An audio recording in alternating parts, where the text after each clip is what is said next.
పెత్తందారి మనస్తత్వం ఉన్నవాడి పేదల పట్ల జాలి ఉండదు. పేదల్ని ఓట్లుగా చూస్తావు తప్పితే పేదల్ని మనుషులుగా చూడవు. కాబట్టి ఏ రోజు నీకు ఆలోచనే కలగలేదు. వచ్చిందా ఆలోచన అని చెప్తున్నాను.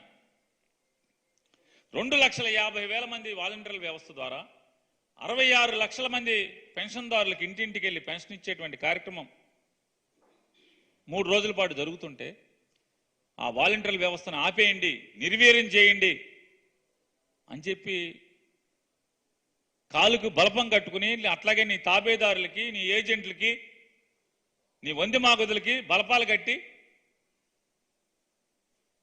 ఢిల్లీ నుంచి మందడంలోని సచివాలయం దాకా ఓకే తిప్పి తిప్పి తిప్పి తిప్పి వాళ్ళ పెన్షనర్లకు ఇంటికి వెళ్లకుండా డబ్బులు ఆపింది ఎవరు?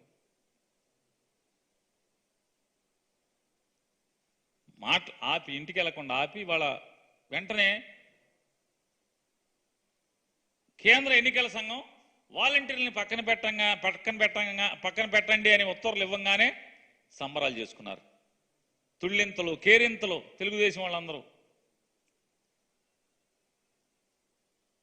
ఇవాళేమో మామూలుగా అసలు తలుపు సందులో తోకబడిన కోతిలాగా తన్నుకుంటున్నారు. కీస్ కీస్ కీస్ అంట ఒక తన్నుకు చచ్చిపోవటమే మామూలుగా. తలుపు సందులో కోతికి తోకబడితే ఏమంటుంది పరిస్థితి? కెలుక్కోవటం ఎందుకు తలుపుని?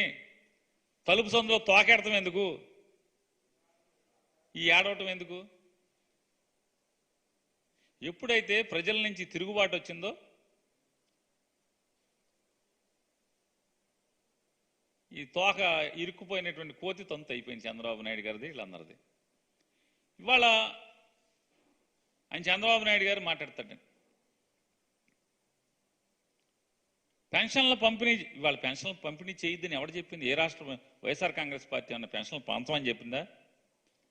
చంద్రబాబు నాయుడు గారు నువ్వు కాదు, నీ తల్లో జేజమ్మ దిగి వచ్చినా పెన్షన్లు ఆపడం ఎవడి వల్ల కాదు.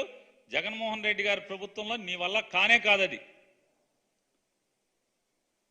కానీ నీ దగుల్బాజీ బుద్ధి, నీ దిక్కుమాలినటువంటి పెత్తందారి మనస్తత్వం, పేదోళ్ళు సుఖపడుతుంటే పేదోళ్ళు కష్టాలు లేకుండా బతుకు